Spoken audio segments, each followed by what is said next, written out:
Welcome back my dear online students. बच्चों, ये chapter number 12 class 12 का फिजिक्स हम लोग पढ़ रहे थे एटम, जिसमें हम लोग बोर मॉडल पढ़ रहे थे। और बोर मॉडल के आखिरी पड़ाव पर हम लोग लास्ट लेक्चर में बात किए थे इलेक्ट्रॉन की ऊर्जा का।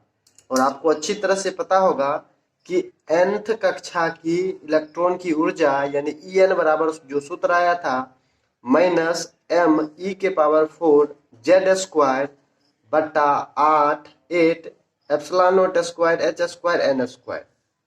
ठीक है, इस तरह से ये सूत्र आया था। अब हम क्या करते हैं, इसमें जो नियतांक है उसका हम मान रख देते हैं। यानी यहाँ पर जो है हम ये m जो है इलेक्ट्रॉन का मास है, और वह मान जो है अगर हम इसमें रख दें, इलेक्ट्रॉन का द्रव्यमान 9.11 गुने 10⁻−31 होता है। ई जो है इलेक्ट्रॉन पर आवेश है 1.6 गुने 10⁻−19 कूलम रख देते हैं। और जेड तो आप जानते हैं कि ये परमाणु से परमाणु वेरी करेगा। और एप्सिलॉन नोट का भी वैल्यू रखते हैं 8.85 गुने 10⁻−12।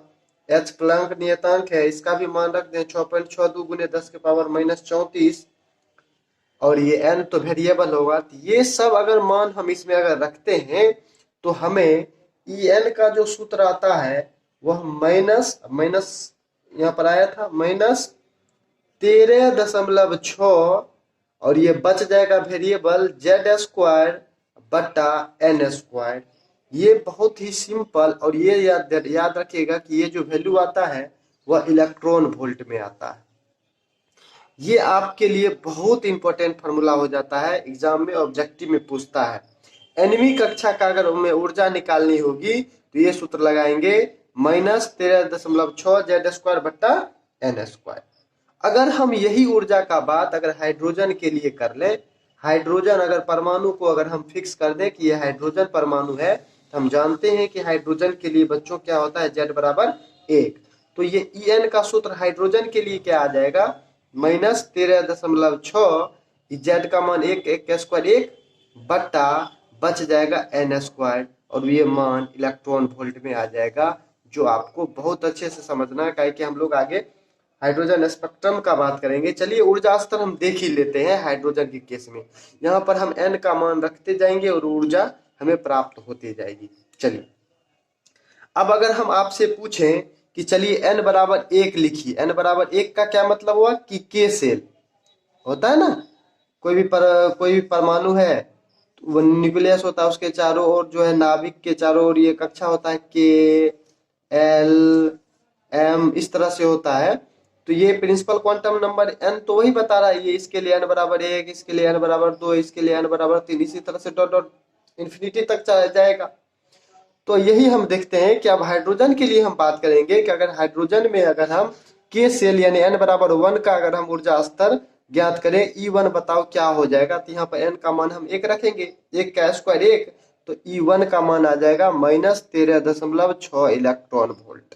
याद रखना है, या फॉर्मूला याद रखिए, जो भी सेल बोलेगा उसको हम निकाल लेंगे। एक बात और ध्यान रखेंगे कि ये जो माइनस चिन्ह है सर, ये क्या बताता है, तो ध्यान रखिएगा। यहाँ पर आप लिख भी लीजिए कि ऋण चिन्ह का तात्पर्य है कि इलेक्ट्रॉन नाभिक से आकर्षण बलों द्वारा बंधा होता है। इलेक्ट्रॉन जो है यहाँ पर नाभिक है, इसे आकर्षण बलों द्वारा बंधा रहता है, और इस बंधन से अलग होने के लिए, नाभिक से अलग करने के लिए हमें ऊर्जा उसको देनी होती है। ठीक है, चलिए E1 का मान 13.6 इलेक्ट्रॉन वोल्ट हो गया, और इसका बंधन ऊर्जा 13.6 इलेक्ट्रॉन वोल्ट हो गया। जब कोई इलेक्ट्रॉन को इतना ऊर्जा मिल जाएगा तो ये इलेक्ट्रॉन यहाँ से ये बंधन टूट जाएगा 13.6 इलेक्ट्रॉन वोल्ट मिलने से, और ये क्या हो जाएगा, यहाँ से इलेक्ट्रॉन दूसरे कक्षा में जा सकता है। अगर हम इसी में अगर हम पूछे आपसे कि बताइए कि इसका बंधन ऊर्जा कितना होगा, तो आप वही मान प्लस में बता दोगे, क्या कि इतना आवश्यकता है, इतना अगर हम दे देंगे तब वो इलेक्ट्रॉन निकलेगा। यही वैल्यू को अगर प्लस में कर देंगे तो बंधन ऊर्जा या आयनन ऊर्जा के बराबर हो जाएगा। खैर, E1 बराबर कितना निकाल लिए, 13.6 इलेक्ट्रॉन वोल्ट। अगर हम n बराबर 2 का बात करें यानी L सेल का बात करें, तो L सेल में क्या हो जाएगा, n का मान 2 रखेंगे, 2 दूना 2 का स्क्वायर 4, 4 से भाग देंगे तो 4 तिया 12, 3, एक 4 चौक 16, यानी E2 का मान जो है वो आ जाएगा -3.4 इलेक्ट्रॉन वोल्ट। अगर हम इसी तरह अगर बात करें n बराबर 3 m सेल का बात करें तो E3 बराबर क्या आ जाएगा बताओ। 3 का मान 3 दिया 9, 9 से भाग देंगे तो ये आप कैलकुलेट कर लेना 1.5 इलेक्ट्रॉन वोल्ट। n बराबर अगर हम 4 का बात करें तो KLMN n सेल का बात करें तो इसी तरह से निकाल लेंगे। E4 बराबर आ जाएगा -0.85 इलेक्ट्रॉन वोल्ट। अब इसी तरह से आप निकालते चले जाइएगा, ठीक है। अंत में n बराबर अगर हम इन्फिनिटी रख दें, ये लिमिटिंग केस हो जाएगा, ये लिमिटिंग केस। तो उसके बाद जो है इसका जो है ई इन्फिनिटी का मान क्या हो जाएगा 0। n का मान इन्फिनिटी रखेंगे, इन्फिनिटी को हम क्या लिखते हैं 1/0, यहाँ पे 1/0, 0 ऊपर चल जाएगा, 0 से गुना होगा, फाइनली ऊर्जा 0 हो जाएगा। तो इस तरह से हम हाइड्रोजन के स्पेक्ट्रम या कोई भी परमाणु का आप ऊर्जा निकाल सकते हो। अगर मान लो यही अगर ऊर्जा हमें लिथियम के लिए निकालना होता तब तो लिथियम का परमाणु संख्या डालते, और जब मैं कक्षा का कहता, जब मैं सेल का कहता, उसमें हम ये वैल्यू डालते तो हमें आसानी से प्राप्त हो जाता। ठीक है, इतना तक बात आपको समझ में आया होगा। और यह एक इंपॉर्टेंट फॉर्मूला है, ऑब्जेक्टिव में पूछता है बच्चों, इसे आप अच्छे से ध्यान रखिएगा। En का फॉर्मूला 13.6 Z²/n²। हम चाहते हैं कि आप Z²/n² लिखे। यहाँ हाइड्रोजन के लिए Z का मान 1 हो जा रहा है तो ये n² बच रहा है। कोई भी परमाणु पूछेगा हम निकाल देंगे।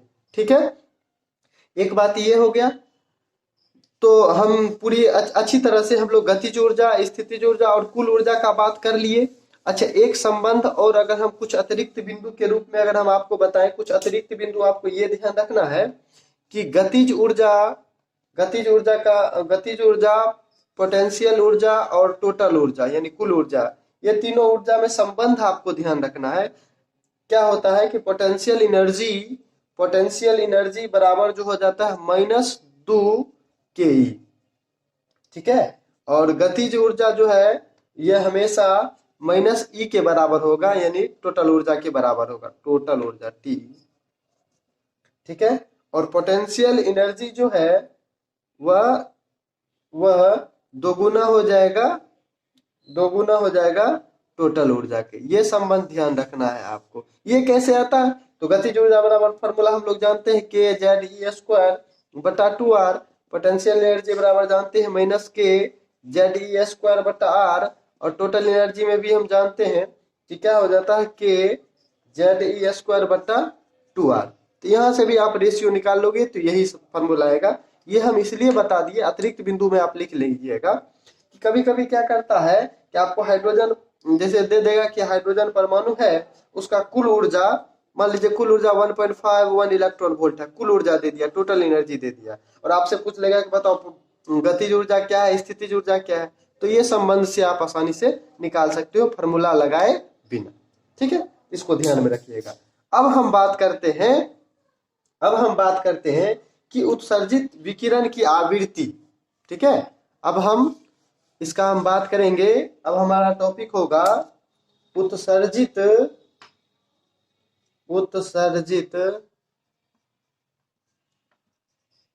विकिरण की आवृत्ति ज्ञात करना है हमें। ठीक है, अच्छा, इससे पहले आप लोग कमेंट करेंगे कि फोटोन की ऊर्जा क्या होता है। E बराबर फोटोन की ऊर्जा बताइए क्या होता है, कमेंट कीजिए। अब हम उत्सर्जित विकिरण की आवृत्ति बच्चों पढ़ेंगे। तो आपको हम बोर मॉडल में बताए थे कि जब इलेक्ट्रॉन जो है उच्च कक्षा से निम्न कक्षा में कूदता है तो वह फोटोन की एनर्जी के बराबर ऊर्जा को उत्सर्जित करता है। मान लीजिए कि ये इलेक्ट्रॉन का कक्षा है और ये N2 पर था और N1, ये इलेक्ट्रॉन N2 से कूद के N1 पर आया, तो इनिशियल से फाइनल पे आया। तो जो इसका ऊर्जा था En2 का था, ठीक है, En2 का था, और ये इसका ऊर्जा En1 था। इस दोनों की ऊर्जा में जो अंतर होगा वही जो यहाँ पर इलेक्ट्रॉन कूदता था तो वह ऊर्जा के बराबर hν के बराबर होता था। ये हम बोर मॉडल में पढ़ाए हैं आपको। फोटोन की ऊर्जा क्या होता है hν या hc/λ, यही होता है। ठीक है, तो ये हम बोर मॉडल में पढ़े थे। अब इसी की सहायता से हम आवृत्ति निकाल सकते हैं, न्यू निकाल सकते हैं। ठीक है। तो देखिए, तो न्यू बराबर हम क्या लिखेंगे बताओ, न्यू बराबर लिखेंगे En2 माइनस En1 बट्टा h। ठीक है। अब एक बात बताओ कि अभी ही हम लोग पढ़े थे En2 और En1 निकालना, h कॉमन ले लेते हैं, 1/h 1/h इधर अलग कर लेते हैं ताकि हम लोग फार्मूला आसानी से निकाल लगा सके En1। अब एक बात बताओ कि अभी हम आपको बताए थे En का फार्मूला क्या होता है। En का फार्मूला बताए थे -m e⁴z² बट्टा 8 एप्सिलॉन नॉट h² n²। ठीक है। अब अगर हम इसी में अगर आपको पूछे En2 तो जहां जहां n है वहां n2 हो जाएगा। तो चलिए आवृत्ति बराबर बता दीजिए 1/h -m e⁴z² बट्टा 8 एप्सिलॉन नॉट स्क्वायर h² और n2² माइनस, और ये माइनस माइनस मिलके प्लस m e⁴z² बट्टा 8 एप्सिलॉन नॉट स्क्वायर h² और n1 का स्क्वायर। ठीक है। तो यहाँ से जो कॉमन आएगा उसको हम लोग अलग कर लेते हैं। न्यू बराबर क्या हो जाएगा, यहाँ से कॉमन आ जाएगा m e⁴z² कॉमन आ जाएगा ऊपर से, और नीचे पहले से ही h है, और यहाँ से आ जाएगा epsilon not square h² epsilon not square h² और 8 भी आ जाएगा कॉमन 8। ठीक है, ये आ गया। तो यहाँ से क्या बच गया, यहाँ से पहले तो माइनस बच गया, -1/n2² और माइनस प्लस 1/n1², यहाँ ये बच गया। ठीक है। एक बार फिर से हम इसी बात को, अगर हम नीचे नहीं दिख रहा होगा यहाँ पर, अब इसका कोई काम नहीं है। अब इसको अब पहले प्लस वाले को बाद में माइनस वाले को हम लिख सकते हैं। तो आवृत्ति बराबर क्या हो गया, m e⁴z² बट्टा 8 h epsilon not square h² h और h² मिलके HQ हो गया। तो एक बेर में ही हम लिख देते हैं एप्सिलॉन नॉट स्क्वायर HQ, और यहाँ से हो गया 1 बट्टा, पहले प्लस वाला को लिख लेते हैं n1² माइनस 1 बट्टा n2 का स्क्वायर। ठीक है। अब दो चीज हम करेंगे। अब अगर हम हाइड्रोजन की आवृत्ति का बात करें, तो यानी हाइड्रोजन के लिए Z का मान हम क्या लिख देंगे, फॉर हाइड्रोजन Z बराबर क्या हो जाता है 1 रख देंगे। तो आवृत्ति क्या हो जाएगा, m e⁴ बट्टा 8 एप्सिलॉन नॉट स्क्वायर HQ, और यहाँ से हो जाएगा 1/n1² माइनस 1/n2 का स्क्वायर, और यही हो गया हाइड्रोजन की आवृत्ति। अब एक बात अभी गौर करिएगा, अगर हम फोटोन की ऊर्जा पूछे थे hν या hc/λ, यही बताए थे। तो यानी न्यू की जगह पर हम c/λ भी लिख सकते हैं, न्यू को हम c/λ भी लिखते हैं। अगर हम आवृत्ति के बाद अगर हम तरंगदैर्घ्य पूछे आपसे, तो आप आसानी से कह सकते हो कि सर न्यू की जगह c/λ लिख दीजिए, c/λ लिख दिए तो क्या हो जाएगा, ये वैल्यू m। एक इंपॉर्टेंट रिजल्ट पे और हम बढ़ते हैं, यहाँ तक तो हम आवृत्ति निकाल लिए। एक रिजल्ट और हम देखते हैं, 8 एप्सिलॉन नॉट स्क्वायर HQ, और ये 1/n1² माइनस 1/n2²। ठीक है। c को इधर हम मल्टीप्लाई कर देते हैं, c इधर आ जाएगा, तो यहाँ बच जाएगा 1/λ m e⁴ बट्टा 8 एप्सिलॉन नॉट स्क्वायर HQc, और 1/n1² माइनस 1/n2 का स्क्वायर।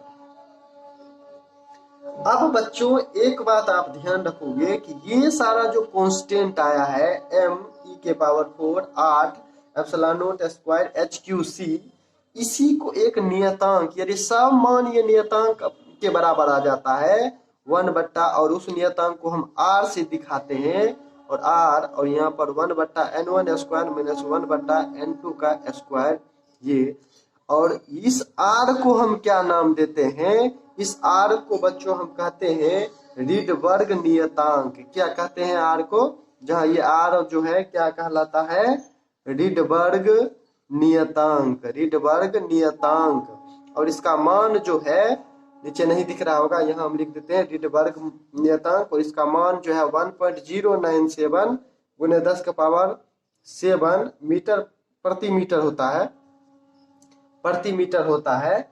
या इसको हम ये भी कह सकते हैं कि ये लगभग मान कितना 1.1 के बराबर 09 यानी 1.1 लिख सकते हैं, 1.1 गुने 10⁻7 प्रति मीटर इस रिडबर्ग का मान हो जाता है। तो यहाँ से 1/λ हो गया।